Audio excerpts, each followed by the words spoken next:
بسم اللہ الرحمن الرحیم۔ ڈاکٹر زاہد ایک دفعہ پھر آپ کی خدمت میں حاضر۔ آج ہم پیور ہومیوپیتھی کی ابتدا اور ہومیوپیتھی پہ بات کریں گے۔ ہومیوپیتھی کی ابتدا تقریباً 200 سال پرانی ہے۔ یہ طریقہ علاج تقریباً 200 سال پرانا ہے، جس کے موجد ڈاکٹر سیموئل ہانیمن جو کہ ایک جرمن نژاد تھے۔ ڈاکٹر ہانیمن نے 1979 میں ڈاکٹری کی ڈگری حاصل کی۔ وہ خود ایک ایلوپیتھ ڈاکٹر تھے اور ایلوپیتھی کو بھی انہوں نے ایلوپیتھی کا نام بھی دینے والے ڈاکٹر سیموئل ہانیمن ہی تھے۔ 1790 میں انہوں نے ہومیوپیتھک علاج کو دریافت کیا۔ اس پہ انہوں نے تحقیق شروع کی۔ اصل میں ان کا اس تحقیق کرنے کا مقصد ایک ہی تھا کہ جب انہوں نے ڈاکٹری کی ڈگری لی، اس میں جو علاج کیا جاتا تھا پیشنٹ کا وہ کافی تکلیف دیتا، اور جو دوائیں استعمال کی جاتی تھی اس کے سائیڈ ایفیکٹ بہت زیادہ ہوتے تھے۔ ڈاکٹر سیموئل ہانیمن نے یہ سوچا کہ اس پہ کام کیا جائے اور ایسی دوا تجویز کی جائے جو مریض کو کوئی تکلیف نہ دے اور کم سے کم دوا کا استعمال۔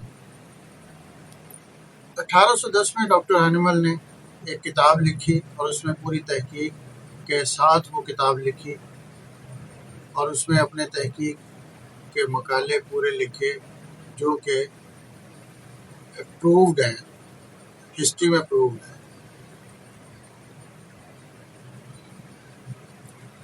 اب اس کو ہومیوپیتھی کو علاج کو دریافت کرنے کا مقصد ڈاکٹر ہانیمن کا میں بتا چکا ہوں، وہ ایک ہی تھا کہ جیسے انہوں نے دیکھا کہ یہ تو بہت تکلیف دہ عمل ہے جس سے مریض کو علاج کے لیے بہت تکلیف اٹھانا پڑتا ہے۔ اب اس تکلیف کو دور کرنے کے لیے انہوں نے اس پہ تحقیق شروع کی، بہت ساری دوائیں استعمال کی۔ اب اس میں اور دوسرے ہومیوپیتھک علاج اور دوسرے علاج جتنے بھی ہیں ان میں واضح فرق یہ ہے کہ ڈاکٹر ہانیمن نے خود اپنے اوپر 99 دواؤں کا تجربہ کیا۔ تجربہ کرنے کے بعد ان کو پروو کیا،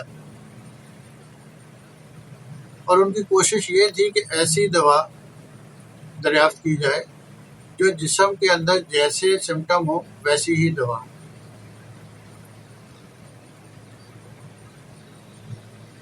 اب ان دواؤں کو استعمال کرنے کے لیے انہوں نے پھر سوچا کہ اس کو پروو کیسے کیا جائے۔ ہومیوپیتھی اور دوسرے ادویات واضح فرق کیا ہے؟ یہ جتنی بھی ہومیوپیتھک دوائیں ہوتی ہیں ان کی پروونگ جو ہے وہ پیشنٹ کے اوپر کی جاتی ہے، یعنی انسانی جسم کے اوپر کی جاتی ہے، جبکہ اس کے برعکس ایلوپیتھک دوائیں جو ہیں اس کو جانوروں پہ پروو کیا جاتا ہے، جو انسانوں کے ڈائجسٹو اور سسٹم کے تحت، فزیک کے تحت انسانوں سے ملتے جلتے ہیں، ان جانوروں پہ کیا جاتا ہے۔ اب اس میں جب یہ ساری تحقیق ہوئی تو پھر اس کے بعد ہومیوپیتھی پہ کام شروع ہوا، لوگوں کو اس سے فائدہ ہونا شروع ہوا، تو یہ ایک بہترین علاج تصور کیا جاتا ہے۔ اب ڈاکٹر ہانیمن نے پہلا نوسوڈ جو ہے 1835 میں دریافت کی۔ نوسوڈ وہ ادویات ہوتی ہیں جو ہومیوپیتھک میں بہت کم مقدار میں یا ہائی پوٹینسی میں دے کے پیشنٹ کی بیماری کو نکالا جاتا ہے یا بیماری کو سپریس کیا جاتا ہے۔ اور یہ ایک پہلا نوسوڈ ڈاکٹر ہانیمن نے 1835 میں پروو کیا، جو کہ سورینم کے نام سے ہے۔ جب ڈاکٹر ہانیمن کا دور ختم ہوا انہوں نے کیا تو اس میں پھر اور بھی بہت سارے ڈاکٹر شامل ہو گئے۔ اس کے بعد ڈاکٹر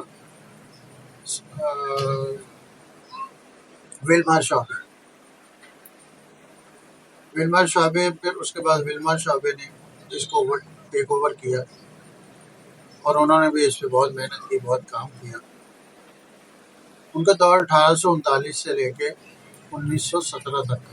ڈاکٹر ہانیمن نے تو 99 دوائیں ہی پروو کی تھی، لیکن اب جو ہومیوپیتھی میں تقریباً جتنی ادویات استعمال ہوتی ہیں وہ تو اس کی پوٹینسی کی پروونگ جو ہو چکی ہے وہ تقریباً 3000 کے قریب ہے۔ اب 1886 میں پہلی ڈسپینسری جو ہے لپزنگ میں ڈاکٹر شعبے نے بنائی، ویلمار شعبے نے 1866 میں بنائی۔ اب اس کا استعمال شروع ہوا تو اس کو دوسرے ممالک تک بھی اس کو پھیلایا گیا۔ پاکستان، انڈیا، برصغیر میں اس علاج کو پھیلایا گیا، تو جس سے کروڑوں لوگوں کو فائدہ ہوا، اس سے استعمال کرنا شروع۔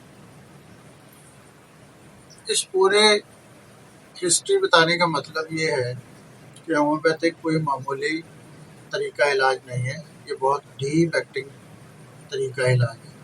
اس کو کرنے کے لیے اور اس کو استعمال کرنے کے لیے اس کے ڈاکٹر کے لیے بہت اچھی خاصی محنت درکار ہے۔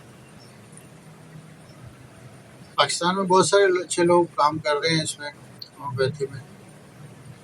اب نوسوٹ تو بہت ہی کم استعمال ہونے والی ادویات ہوتی ہیں۔ ہومیوپیتھی میں 2-3 قسم کی دوائیں ہوتی ہیں۔ جو ابتدائی دوائیں ہوتی ہیں جیسے پولیکرس دوائیں ہوتی ہیں، ایکیوٹ کیسز کے لیے استعمال ہوتی ہیں۔ پھر اس کے مڈ میں آ جائیں تو پھر دوائیں ہوتی ہیں۔ پھر کرونک ڈیزیز کے لیے دوائیں ہوتی ہیں۔ اب اس کی پوٹینسی اور دواؤں کا سلیکشن بڑا مشکل ہوتا ہے۔ ہومیوپیتھک فلاسفی کے حساب سے اور ڈاکٹر ہانیمن کے فلاسفی کے حساب سے دوا کا استعمال کم سے کم پر شفا زیادہ۔ اس کا سب سے بڑا جو مقصد تھا ڈاکٹر ہانیمن کا اس کو استعمال کرنے کا مطلب یہ تھا کہ کم سے کم دوا استعمال کی جائے اور سملر میڈیسن، یعنی سمیلیا سمیلیبس، ایک ایسا طریقہ علاج جس سے جو پیشنٹ کے اندر جس طرح کے سمٹم ہو اسی طرح کی دوا ہو، اس کو اینٹی ڈوٹ نہ کیا جائے۔ اب جیسے سمٹم ویسی دوا، تو پیشنٹ اسی دوا کو استعمال کرانے پر ڈاکٹر اس کو ایسی ہی دوا استعمال کراتا ہے جیسے اس پیشنٹ کے اندر سمٹم ہوتے ہیں۔ اس کی پروونگ کا سب سے بڑا جو فائدہ اور سب سے بڑا بینیفٹ ہے، اس میں پیتھولوجیکل اور اناٹومیکل، فزیولوجیکل، یہ ساری چیزیں مد نظر رکھ کے دوا کو پروو کیا جاتا ہے۔ ایک پیشنٹ اگر کسی مرض میں مبتلا آتا ہے تو اس کو پہچاننے کے لیے اس کے سمٹم سے ہی پہچانا جاتا ہے کہ اس کو کس قسم کا مرض ہے، اور وہی دوا اس کی سملر میڈیسن ہوتی ہے۔ سملر میڈیسن ایک ہی طرح، یعنی اسی جیسی علامات ویسی دوائیں۔ اب ان دواؤں سے بہت جلد فائدہ ہوتا ہے۔ ہومیوپیتھی کی ایک میتھ بنی ہوئی ہے کہ یہ بہت سلو ٹریٹمنٹ ہے، جبکہ یہ اتنا فاسٹ ہے کہ اگر اس کو زبان پہ کسی صحیح دوا کا سلیکشن کر کے مریض کو اس دوا میں اگر اس کی زبان پہ چند قطرے ڈال دیے جائیں تو اگلے 5 منٹ میں اس کو آرام ملے۔ اس کے لیے ضروری ہے کہ اگر کوئی سنگل ریمیڈی ڈاکٹر اس پہ کام کر رہا ہو۔ اگر ہم مختلف دوائیں ایلوپیتھک کی طرح مکس کر کے بنا کے اور مختلف دوائیں اس کو دیں گے تو کیونکہ اس میں ہومیوپیتھی میں ایسی ہوتی ہے کہ مختلف دوائیں، ہر دوائی ایک دوسرے کے اینٹی ڈوٹ ہوتی ہے۔ اب سملر دوائیں ہوں گی تو پیشنٹ ٹھیک ہو جائے گا، اینٹی ڈوٹ ہوں گی تو پیشنٹ ٹھیک ہی نہیں ہوگا۔ سب سے بڑی بات یہ ہے کہ بہت لانگ ٹرم دوائیں استعمال کرائی جاتی ہیں کہ یہ سلو ہے اور بہت لمبا آپ کو دوا کھانی پڑے گی۔ ہومیوپیتھی کی دواؤں میں اگر آپ لمبی دوائیں کھاتے ہیں تو یہ ایک پروونگ شروع کر دیتی ہے، یعنی جس دوائی کو آپ دے رہے ہیں اگر وہ سمٹم اس مریض میں نہیں ہے تو وہی سمٹم اس مریض میں پیدا ہو جائیں گے، یعنی اس کو وہ بیماری لاحق ہو جائے گی جو اس میں تھی ہی نہیں۔ اس لیے اس کو بہت سوچ سمجھ کر استعمال کرنا چاہیے اور اسی پہ کام کرنا چاہیے۔ آج میں نے اس پہ کیونکہ کافی تحقیق کی، دیکھا، لوگوں کی پریکٹس دیکھی، لوگوں کو دوا ادویات کا استعمال دیکھا، میں نے سوچا کہ اس کے ابتدائیہ اور اس کی دوا کے استعمال سے کا طریقہ کار بیان کریں۔ اب جو لوگ اس پہ استعمال کرتے ہیں تو کوشش کرتے ہیں، ڈاکٹر اپنی بہترین پرفارمنس دینے کی کوشش کرتے ہیں، اور ڈاکٹر تو ضروری ہے کہ وہ ویسی ہی ادویات استعمال کریں۔ اس پوری ویڈیو کا مقصد ہی یہ تھا کہ آپ کو ہومیوپیتھی کے بارے میں صحیح اویئرنیس دینی جائے۔ نیکسٹ ویڈیو میں کسی انشاءاللہ ڈیزیز پہ بات کریں گے، تب تک کے لیے اجازت دیجیے۔ اللہ حافظ۔ چینل کو سبسکرائب کریں، لائک کریں اور شیئر کریں۔